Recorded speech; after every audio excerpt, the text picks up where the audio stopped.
kealaman ku kolot, kahayang mah ulah kealaman ku anak. Resep. Usaha kitu kolot sadekah kolah nya kolakeun karena harapan eta. Anaknya tampil menjadi kebanggaan keluarga. Bangga kusabab kasolehanana, bangga kusabab ilmuna, bangga kusabab rizkina. Sedihlah hati orang tua pada keringkala kehidupan anaknya jauh lebih rendah ketimbang dirinya. Sedih. Tapi betapa bahagianya orang tua ketika anaknya lahir menjadi seorang pribadi kebanggaan bukan hanya keluarga tapi semua. Oleh sebab itu maka anak terbagi dua. Satu, anak pembawa rahmat, yang kedua anak pembawa laknat. Siapa dia anak pembawa rahmat? Mereka yang menjadikan orang tua adalah pusaka dan dia muliakan selamanya. Sanajan kolontannya tukang guling macul, tetapi di hadapan anaknya dia adalah makhluk mulia yang diturunkan oleh Allah Subhanahu wa taala pada dirinya. Dan dia menaruh hormat yang setinggi-tingginya. Dia berjuang untuk kemuliaannya. Di zaman para sahabat ada seorang yang menggendong ibunya dari negeri yang jauh untuk melaksanakan ibadah haji. Digadong terus-terusan. Tanyakeun ka budak urang, kaekeun teu ngagadong urang ka Gunung Halu. Digadong diakon. Indungna ka Gunung Halu. Moal kaekeun. Badekeun. Kajian nyewa ojek dipangbayarkeun paling gitu. Ya, tidak ada. Orang anak pembawa rahmat adalah mereka yang memuliakan orang tuanya di dunia dan juga membawa mereka ke surga. Itu adalah pembawa rahmat. Man amila sholihan falinafsi wa man asya'a fa'alaiha. Barang siapa yang berbuat baik itu adalah kebahagiaan akan dipetik oleh dirinya. Wa man asya'a fa'alaiha. Dan siapa yang berbuat jahat, dosa dan maksiat itu ada pertanggungjawabannya. Wa ma rabbuka bidzalami lil 'abid. Dan Allah tidak akan pernah berbuat aniaya dan zalim terhadap semua hamba-hambanya. Saha atuh budak mawa rahmat teh ka hiji anu hormat, nu kaduanya aheun, katilu katingali bela, anu kaopat ngaduakeun tuluy-tuluyan ka kolotna, kemudian dia akan selalu tampil menjadi pembela orang tuanya. Eta pembawa rahmat. Saha pembawa rahmat? Anak yang selalu menyakitkan hati orang tuanya, menyinggung dengan kata-kata yang tidak mengenakan, memeras harta orang tua. Itu adalah anak pembuahan. Ngancam hayang motor, hayang HP anu jeung sabangsana, hingga membuat hati orang tua tidak pernah tenang. Nauzubillah min dzalik. Hadirin yang saya muliakan, tersebutlah sebuah kisah. Ada seorang guru, dia menjadi wali kelas di SD, di kelas 5. Didapatinya di kelas tersebut ada seorang anak yang berpakaian kotor, kumal, tidak mau bersosialisasi dengan yang lainnya, menyendiri. Ketika gurunya memberi pertanyaan kuis untuk dijawab, siapa yang cepat, dia yang dapat, dia diam seolah acuh tak acuh. Dia asik dengan dirinya sendiri. Si guru tersebut lama-lama menjadi kesal. Kehel kepada kita teh, ya. Pakaian tidak teratur, masuk ke siangan, batur salam dia ngareos, ditanya terang jawab, diberi PR terang siang dan lain-lain. Sehingga sehari, 2 hari, 3 hari, sebulan sebulan, 2 bulan, 3 bulan berikutnya timbul pikiran dari si guru tadi, keluarkan ku aing budak itu mah hese-hese teuing, ditanya dengan jawab, kita tugas dikerjakeun, ya, berpakaian kumal, compang, camping, kesiangan dan lain-lain. Kesal.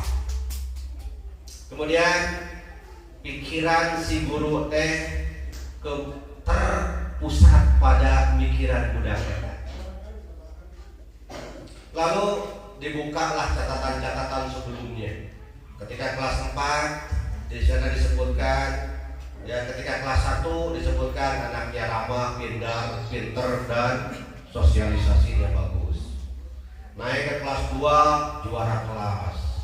Naik kelas 3 ibunya sakit. Naik kelas 5 ibunya meninggal dunia diurus oleh ayahnya kemudian galau. Ayahnya tidak seimbang mentalnya sehingga akhirnya sering dibentak dan dipukul. Timbullah rasa sayang dan kasihan. Asal nama geus mentak ka kepala sekolah keluarkeun budak itu mah udah. Tapi masih ada hati yang lain. Hati nurani yang bicara. Pasti buka geuning budak teh keur sedang berada dalam jurang kesengsaraan, sedang berada dalam perjuangan untuk mempertahankan hidup dan mati. Adina opat itu kangenana dirinya harus siap menempuh beban yang teramat berat yang semestinya tidak dialami oleh anak seperti itu. Kemudian diajaklah anak tersebut bicara baik-baik. Anakku, aku tahu penderitaanmu, aku tahu beban berat yang ada di punggungmu. Aku tahu luka hati yang bernanah.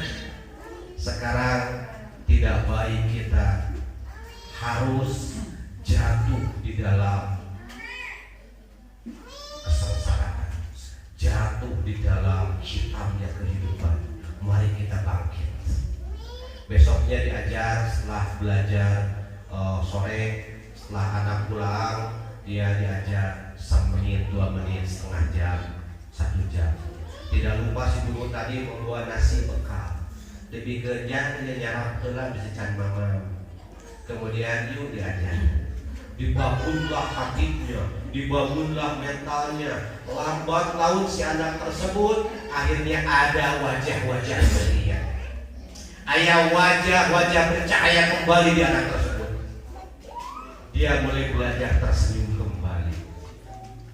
Dia memperlihatkan matanya ada mata tatapan segar kembali, melihat dunia ini dengan positif. Belajarlah terus hingga akhirnya penyakit yang dideritanya mulai hilang, mulai reda, dan kemudian dia mau bergaul dengan yang lainnya, belajar melupakan perihnya kehidupan. Setelah itu luluslah dia dengan ranking pertama. Orang yang pertama dia sampaikan kelulusannya adalah gurunya itu. Dia cepat-cepat menjumpai gurunya dan bertekuk di bawah kakinya. Ibu, ketahuilah bahwa aku sekarang telah lulus dari SD ini dengan ranking yang memuaskan.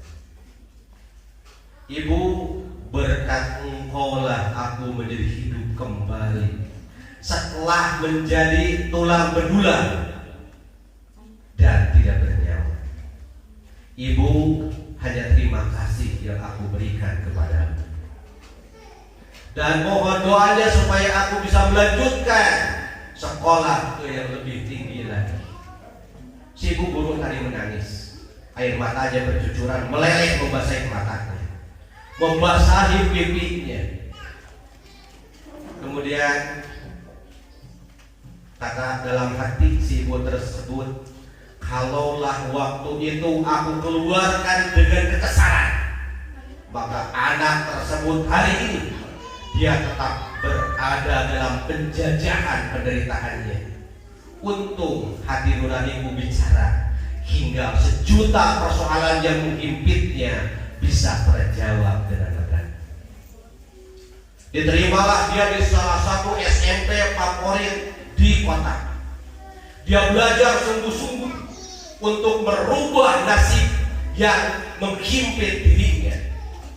Sebab dia yakin dan sadar tanpa perubahan dan semangat untuk mengubah yang ada dalam dirinya, maka dunia ini akan tetap menjajah dirinya selama-lamanya. Maka kemudian dia belajar sungguh-sungguh, terus siang dan malam.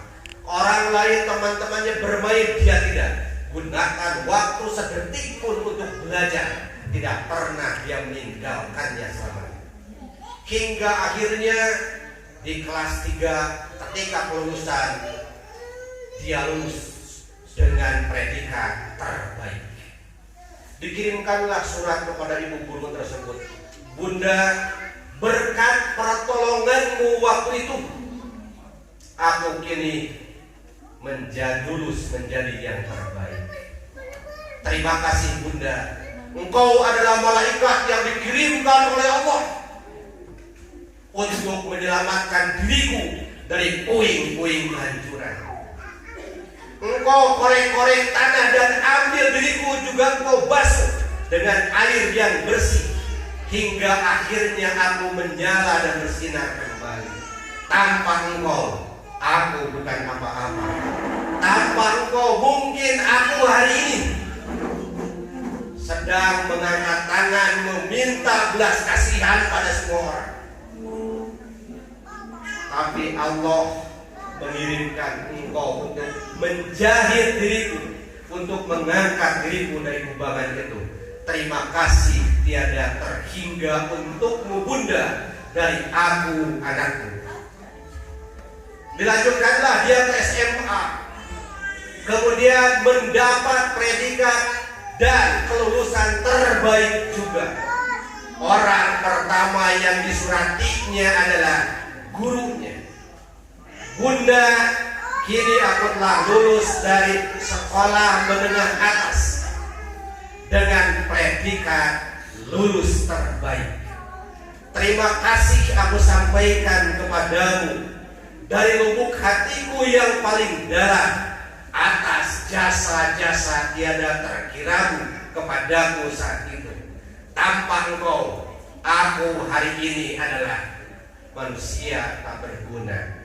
Mungkin saja aku kali ini menjadi tukang parkir di kota-kota, atau sedang mengorek-ngorek sampah hanya untuk menyambung hidup dengan pakaian kumbah dan kotorku. Engkau dikirim oleh Allah untuk menyelamatkanku. Terima kasih Bunda.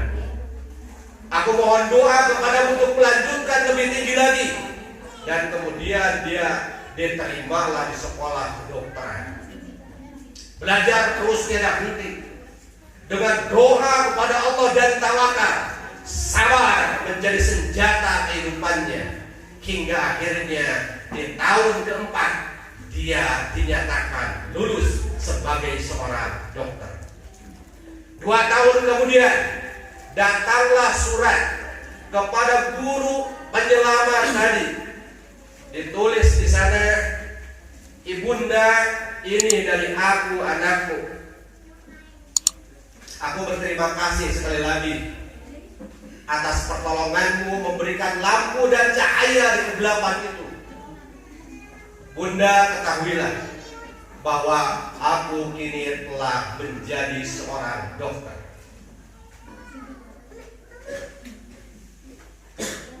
Aku ingin menangis berterima kasih di hadapanmu, mencucurkan dan membasahi dirimu dengan air mataku. Aku ingin orang pertama yang aku labuhkan diriku ini daripada. Terima kasih Bunda. Bunda, seminggu lagi aku akan datang menjemputmu. Sudikah engkau untuk berdiri di sampingku, menjadi wakil almarhumah ibuku dalam acara pernikahanku? Si ibu guru tadi ketika membaca surat ini dalam keadaan berdiri, tak terasa bergetar badannya hingga dia duduk tersipu. Tangis meledak keluar dari air matanya.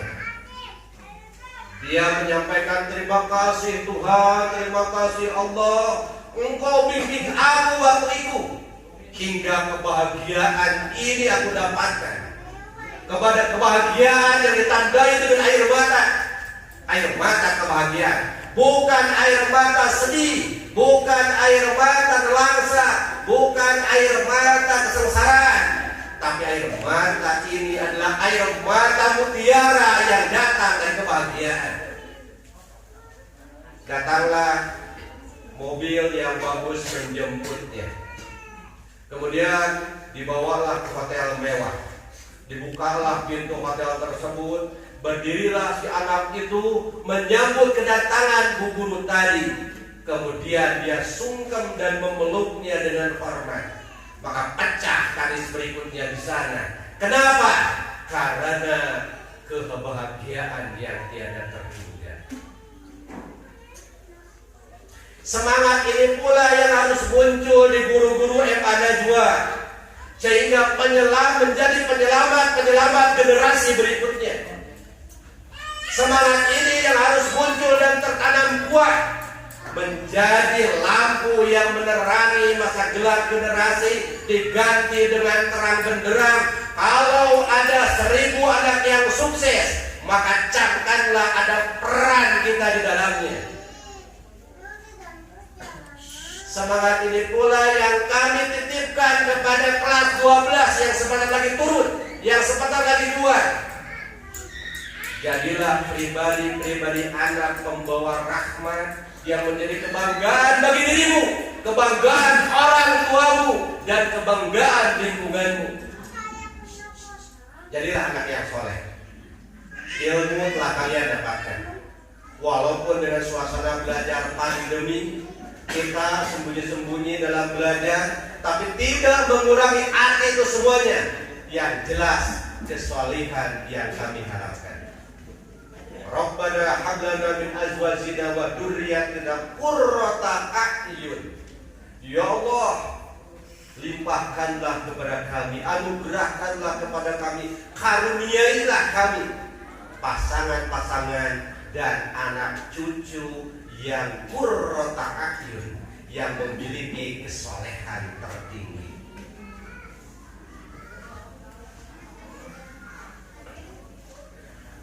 Yang namanya orang tua kadang-kadang mengharapkan anaknya sukses secara materi, punya mobil, punya rumah dan lain-lain. Tapi itu pun bersifat semu. Kenapa? Ketika anaknya punya mobil, punya rumah, punya segudang fasilitas dan lain-lain, tamelan kan jadi kolot, akhirnya dia menyadari bahwa fungsi dan manfaat anak bukan materi saja, tetapi kepedulian dan kesolehannya. Imam Syafi'i lahir dari seorang ibu, Imam Ahmad bin Hanbal lahir dari seorang ibu, Habibie lahir dari seorang ibu. Maka kalian pun selayaknya berkaca kepadanya, menjadi pribadi-pribadi yang seperti itu, sukses secara materi, sukses secara keilmuan, memiliki disiplin yang mapan, dan kemudian mengabdi untuk kepentingan Allah dan Rasulnya, dan juga masyarakat umum selama-lamanya. Saya tidak mengharapkan kalian setelah keluar dari sini menjadi tukang ojek yang tidak bermakna. Kemudian kalian hanya lay-lay buang-buang waktu dengan asik game di HP-nya masing-masing di rumahnya.